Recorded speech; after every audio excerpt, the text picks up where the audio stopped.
Hey everyone, it's Dr. Jen and welcome back to my channel. Thank you so much to those of you who have subscribed to my channel already. I really appreciate your support. If you haven't subscribed yet, please consider subscribing as I will be posting new videos every week in the months to come.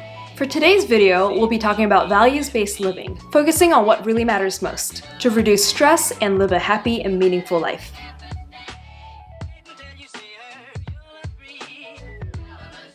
Just a little bit of background information. I have given this presentation before to employees at my old workplace as a stress management presentation, and I'm hoping that you'll find this content useful as well. But before we begin, I want you to consider one question. What makes you happy? Go ahead and take some time to think about this question. Really think about what makes you happy. You can take some time and pause this video to think about it, and go ahead and write down your answer if you'd like as well.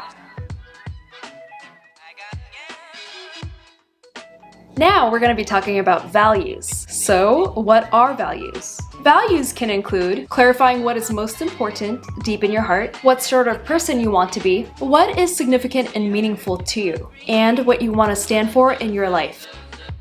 Some examples of values are connecting with others, building meaningful relationships, developing intimacy, and being authentic and genuine.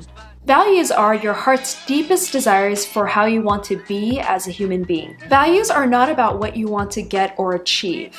Instead, values are about how you want to act or behave as a human being. There are literally hundreds of different values, and it's important to remember that there are no such thing as right or wrong values. It's kind of like pizza. We all have different preferences for pizza. Some people like pepperoni, some people like cheese. And we may have different values from each other, and that's okay. Valuing is a process, not an outcome. Valuing is like walking in a direction, north let's say, and that there is always more north to go.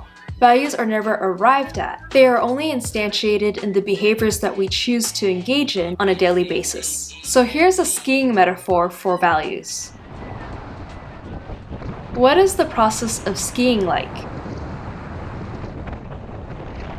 The process of skiing is what makes it so lively. The vitality is in the movement downhill, not the outcome, getting to the bottom of the hill.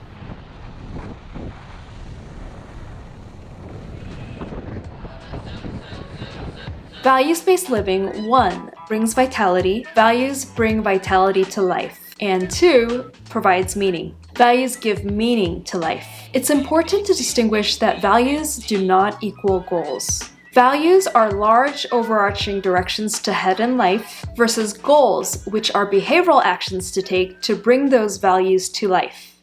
So let's compare values versus goals.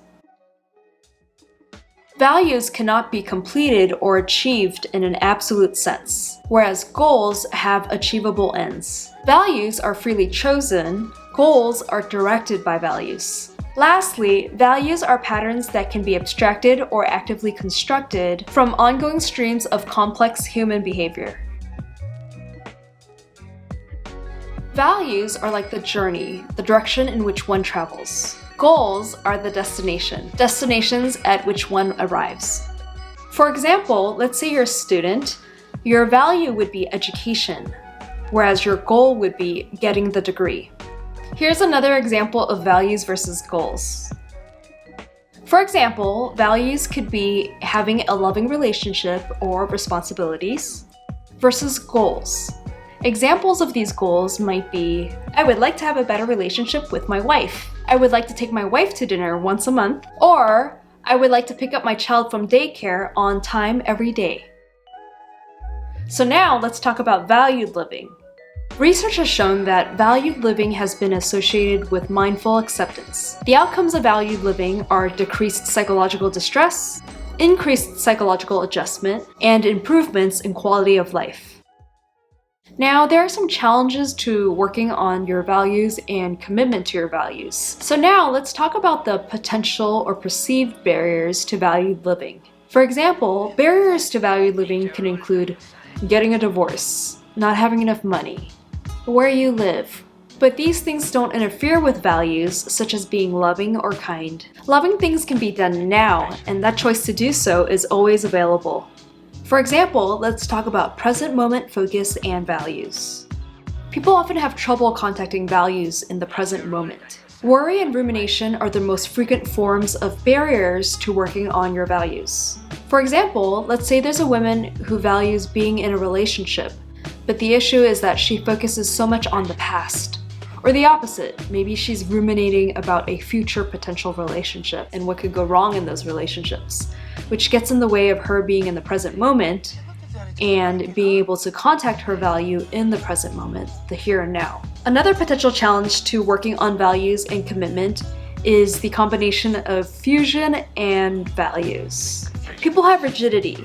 In psychology, we call this cognitive fusion. Genuinely intimate relationships require flexibility and accommodation. Fusion with an idealized relationship can interfere with needed flexibility, and ultimately with good functioning in a relationship. Another challenge to working on values and commitment is experiential avoidance. People may experience experiential avoidance related to values. For example, a divorced father may find his thoughts of displacement as a parent or memories of his behaviors that led to his divorce so aversive that he neglects commitments to the value of parenting. So avoiding these aspects of experience often produce short-term relief but long-term costs. Another challenge is limitations of conceptualized self. People may have difficulty experiencing themselves as someone who is free to choose and pursue a direction in life. Sometimes people struggle to reconcile what they value with who they are. This is what I mean by limitations of conceptualized self. For example, an older person who values education may fail to return to school because of an attachment to the thought that he or she is too old or too stupid to return to school. But you just gotta believe in yourself and your values. What about you? What do you value?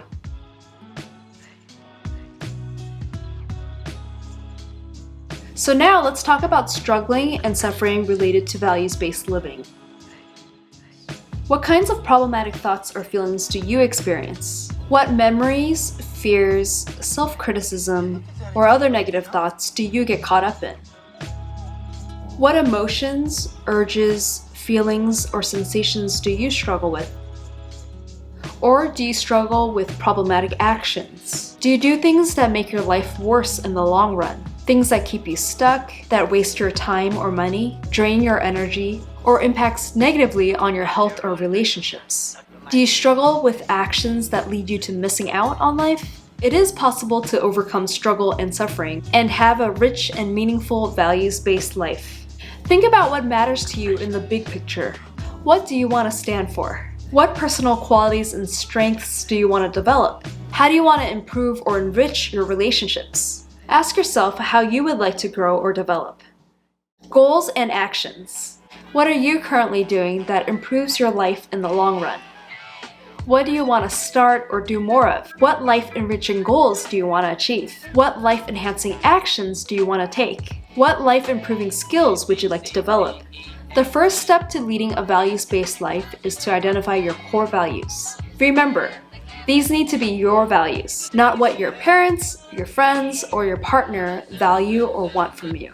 There are no right or wrong values, just ones that you actually care about and matter to you. Something that I love doing with my clients during our sessions is to help them identify their core values. And I do this by having them complete a values card sorting task. Let me know in the comments below if you're interested in this values card sorting task, and I could definitely make another video about it and guide you through it to help you identify your core values. So, what committed actions are you going to take to make sure that you're living your life according to your values?